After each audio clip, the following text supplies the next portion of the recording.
trail left from the American Civil War was one of destruction.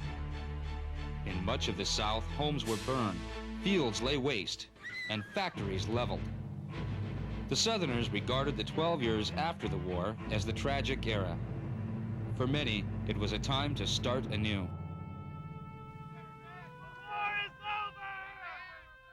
The end of the American Civil War brought to the South a staggering task. They had to reappraise their situation and begin anew. Their Confederate money was worthless. The 4 million African slaves, once the valuable property of the planters, were now freed. President Lincoln had a plan to peacefully bring the 11 Confederate states back into the Union. His plan was called Reconstruction. The Reconstruction period lasted from 1865 to 1877 and proved to be a difficult time for many. In the beginning of Reconstruction, President Lincoln's plan allowed former Confederates to be pardoned when they took the oath of allegiance to the Constitution. I, Stephen Mason, do solemnly swear, in presence of Almighty God, that I will henceforth faithfully support, protect, and defend the Constitution. When enough people in their state took the oath, then that state could return to the Union and participate in the government. Under Lincoln's plan, blacks could not take the oath, vote, or hold office. On the morning of April 14th, 1865, Lincoln continued his work on the difficult problems of Reconstruction. He once told a reporter, "I've made up my mind that if someone wants to kill me, he will do it." That evening, while watching a play at the Ford's Theater, Washington, D.C., Abraham Lincoln was shot in the head and killed by his assassin, John Wilkes Booth. And so, this simple man of compassion, whose grand purpose was to keep the nation united, was laid to rest. As the country mourned over its fallen leader, Vice President Andrew Johnson quickly stepped in and took over the powers of the presidency. He, too, wanted to help the people of the South and continued with most of Lincoln's Reconstruction plans. Johnson soon pardoned the Confederates to help them and their states regain their powers in government. He declared that under the Constitution, they were never separated from the Union and that their legal rights should not be denied. Yet those in Congress questioned. Gentlemen, isn't the President's plan too easy on the South? It must not be forgotten that the people of these Confederate states, without just cause, rose in rebellion against the United States. They destroyed national forts, arsenals, dockyards, and waged a 4-year war against our government.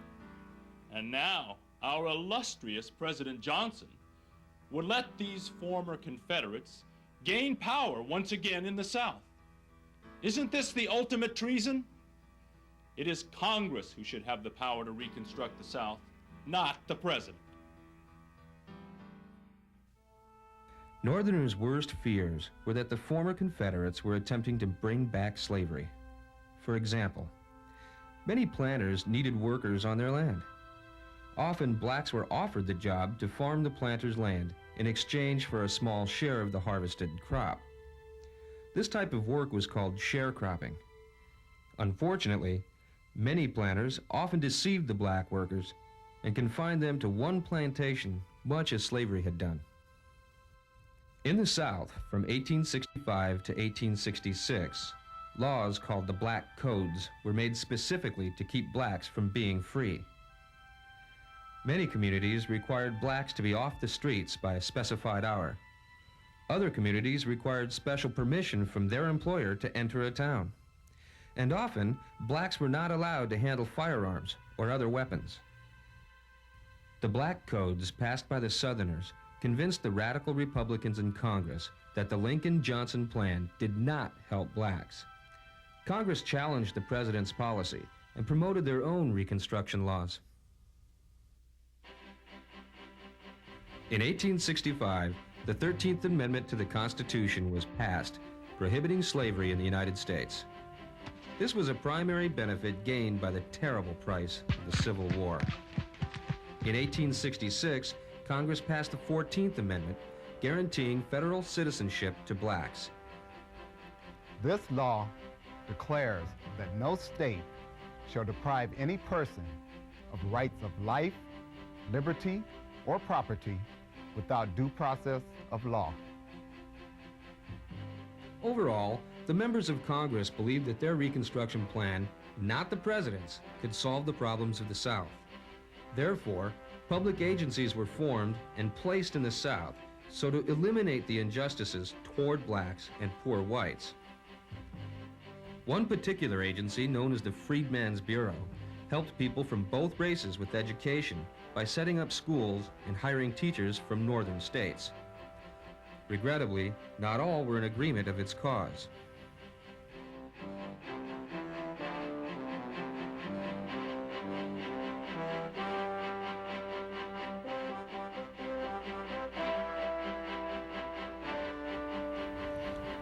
But I do not understand this question. Well, which one? Let's take a look here. That Oh, okay, let me see. Well, you just... Do you not know that you are Object of educating the compliment colored will be- youth above their business? Colonel Johnson, welcome. Forgive me, but what did you say? Miss Clifton, I said, do you not know that you're destroying these Negro children? Why, my friend, do you think that? Do you not understand that the importance of education is to prevent these people from beggary and dependence? That colored child will be too proud to work. Understand, sir. This child's parents, like so many other Negro parents, see the opportunity in these schools. We plan on providing 4,000 schools, not only for the Negroes, but for your poor whites as well. That is hard to believe. And why is that so hard to believe? Why shouldn't the former slaves enjoy their newfound freedom? Finally, they're able to travel, worship, earn a living. Unfortunately, they're not finding as much work as before the war, but the Freedmen's Bureau is trying to help. Pardon me, miss, but the Bureau is a curse. Virtually a foreign government forced upon us. Yankee soldiers occupy our cities when we are able to have order here without them. Your President Johnson agrees on this deplorable issue. Cover!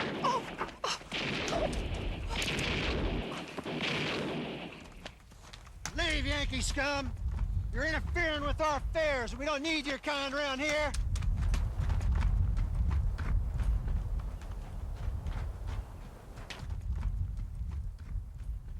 Are you hurt?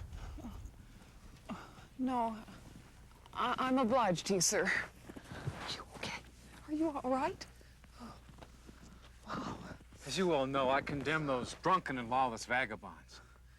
But understand, you Northerners are a constant irritation to the people here. It appears to me that home rule will prevail. Lawlessness in the South was an active concern of the North. The Republican Congress' first Reconstruction Act in March of 1867 organized 10 Southern states into 5 military districts. Each district was to be commanded by a general. Military rule prevailed so to protect the freedmen and Republican sympathizers. Southern states could regain their constitutional powers and end military rule only under certain conditions. The states had to hold constitutional conventions to set up their state government. They had to ratify the 14th Amendment, and they had to guarantee freedmen the right to vote. Congress, controlled by Republicans, welcomed the new black voters who nearly always registered as Republicans. 700,000 ex-slaves qualified as voters. Before Reconstruction, it was against the law for a slave to read. Now they were a part of the political system. President Johnson, however, disagreed with Congress's plan to quickly offer blacks these rights of citizenship. For 3 years, Congress and Johnson battled politically over the direction of government and Reconstruction of the South. Time after time, President Johnson has continued to challenge the authority of Congress by trying to hinder every effort made to enforce the Reconstruction policy. Just the other day, he tried to fire Secretary of War Edward Stanton. Clearly, this is a violation of the Tenure of Office Act. And by now, it is also clear that he will do nothing to support the freedmen in getting their rights. These acts are truly misuse of the presidency. Nevertheless, I hear that the investigating committee has found President Johnson was not guilty of any high crime or misdemeanor. Our Republican Party will do everything in our power to remove Johnson from office. Your Republican Party are considered radicals. We more moderates from the other house, although concerned, choose not to press this matter so vigorously as you radicals. Each and every day, Negroes are being threatened, injured, and even murdered. This bloodied shirt belonged to a young male Negro just 3 days ago who was murdered simply because he had more mules than a white man. These acts continue, and President Johnson does nothing to stop them. It is time that we give President Johnson the ultimate humiliation. We must impeach him and remove him from office. Mr. Senator Ross, how say you? Not guilty. In May of 1868, Andrew Johnson was impeached and came within one vote in the Senate of being removed from office. The country was spared the injury of removing Johnson from office, yet in the end, the president had lost the confidence of his countrymen. Later that year, the popular general, Ulysses S. Grant, was chosen to be the 18th president of the United States. Finally, in 1870, Congress ratified the 15th Amendment. It prohibited denial of the right to vote because of race or previous servitude. Beverly Nash, a former slave, expressed well the views of many uneducated Americans who recognized their new constitutional right to vote. I believe, my friends and fellow citizens, that we are not prepared for the suffrage, but in time, we can learn. Give a man tools and let him commence to use them, and in time, he shall learn a trade. So it is with voting. We may not understand it at the start, but in time, we shall learn to do our duty. In 1869, Hiram Revels of Mississippi became the first black U.S. senator. Eventually, 22 blacks became members of Congress. On the home front, Reconstruction influenced the state's political events. During the winter of 1867 to 1868, 10 southern states held state constitutional conventions. Since most of the political leaders of the South were part of the Confederacy and considered traitors, they could not participate in designing the state's principles and framework of government. Therefore, the delegates to these conventions were dedicated blacks of the Republican Party, along with anti-secessionist whites from the South known as scalawags, and bold whites from the North known as carpetbaggers. Together, they wrote good constitutions for each of their states, which provided for public schools and equal rights for all of the state's citizens, regardless of race. As the states approved their new constitutions and the 14th Amendment, they were readmitted back into the United States with full states' rights. In 1866, Tennessee was readmitted into the Union. Virginia, North Carolina, South Carolina, Florida, Alabama, Arkansas, and Louisiana were readmitted during the year of 1868.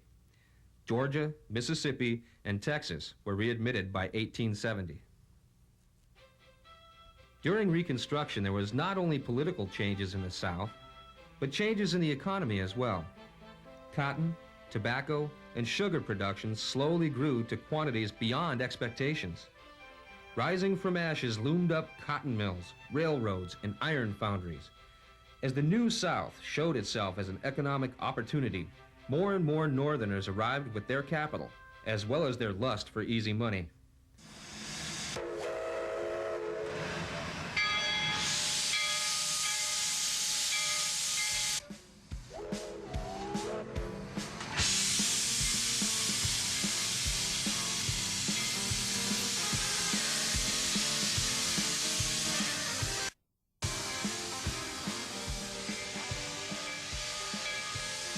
Carrying no more than a carpet sack or a suitcase, many carpetbaggers were not only known for meddling in politics, but were also known for committing fraud, bribery, and hoaxes that helped them to confiscate sums up to hundreds of thousands of dollars from states who already had small treasuries.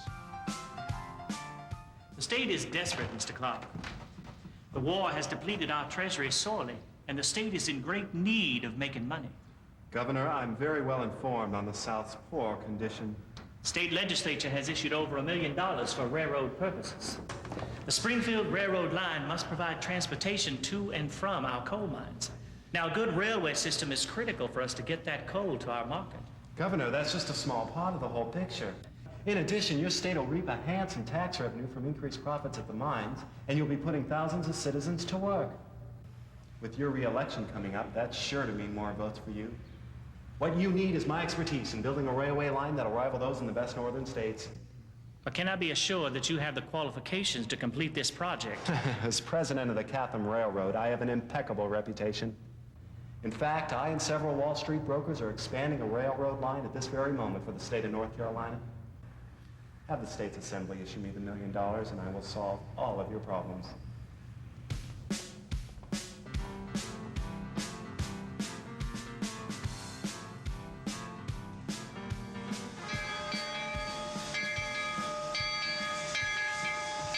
Three weeks later, Mr. Clark was issued $1 million. Unfortunately for the state of Alabama, Mr. Clark never intended to complete the railway project. He cashed in the state's money and soon declared bankruptcy. Leaving for regions unknown, he was never to be seen again.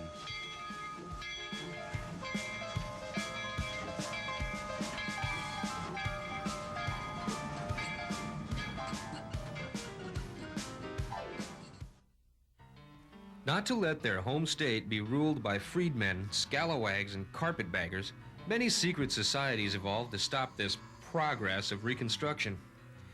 Based on the concept of white supremacy, thousands of respectable and not so respectable white citizens disguised themselves and rode at night to beat, whip, or lynch the blacks and whites promoting Reconstruction.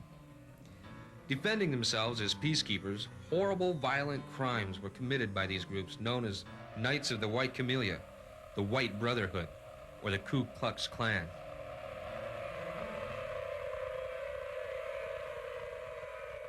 In spite of the racism prevailing in the South, many blacks accepted the challenges of citizenship and endeavored to make a living.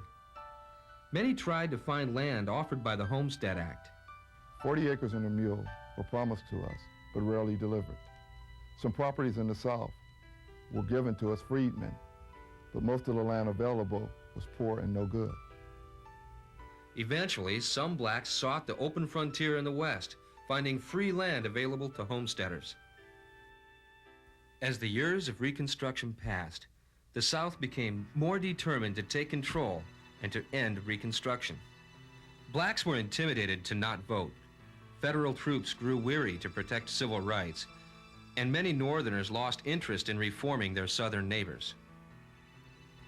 During the 1876 presidential election between Republican Rutherford B. Hayes and Democrat Samuel J. Tilden, a dispute occurred questioning who had won. To settle the question, Southern Democrats agreed to let the Republican Hayes be president under the condition that all federal troops be removed from the South. This 1877 bargain brought an end to Reconstruction and the freedoms of blacks. Nevertheless, the ideals of Reconstruction were now secured in the Constitution. These amendments later helped lawmakers attack the injustices of prejudice and rightfully defend the civil rights movement of the 1950s and 1960s. During Reconstruction, the slaves were freed. A president was assassinated. Civil rights were protected. Johnson's impeachment failed. States were reunited. Freedmen voted. White supremacists terrorized. And Southern states returned to home rule. Major John William DeForest of the Freedmen's Bureau aptly expressed the lessons learned from the Civil War and Reconstruction. These are his words. For the sake of the entire Republic, we should endeavor to make our citizens feel that they are Americans and nothing but Americans. Let us remember the fact that no section of the community can be injured without injuring the other sections. That the perfect prosperity of the whole depends upon the prosperity of all the parts. By learning from the mistakes of the past, hopefully Americans shall grow in knowledge and seek a better America for tomorrow.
Fill in the blanks. Number 1. President Lincoln's plan to peacefully return the 11 Confederate states back into the Union was called...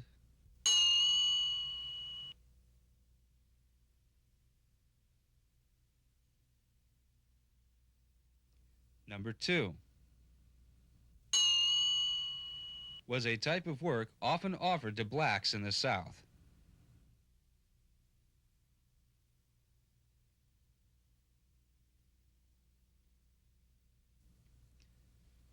Number 3. According to the radical Republicans, it was who should have the power to reconstruct the South, not the president.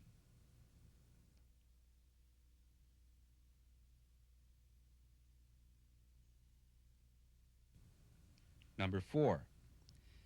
The 13th Amendment prohibited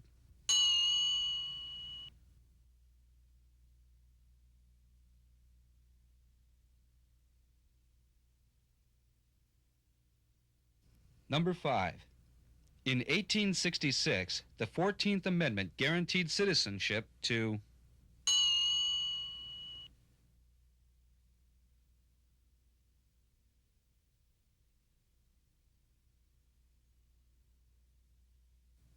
Number 6. The Freedmen's Bureau helped people from both races with...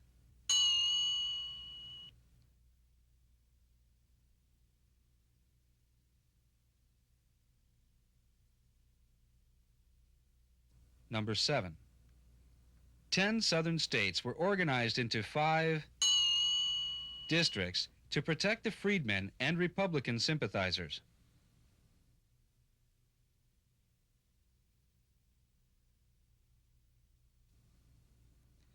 True or false? Number 8. Andrew Johnson came within 1 vote of being removed from the presidency.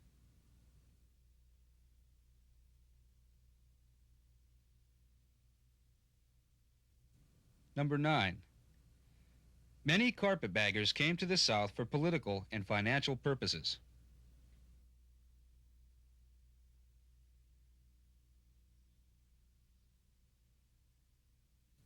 Number 10. Many Southerners formed secret societies to prevent black Americans from enjoying the rights of citizenship.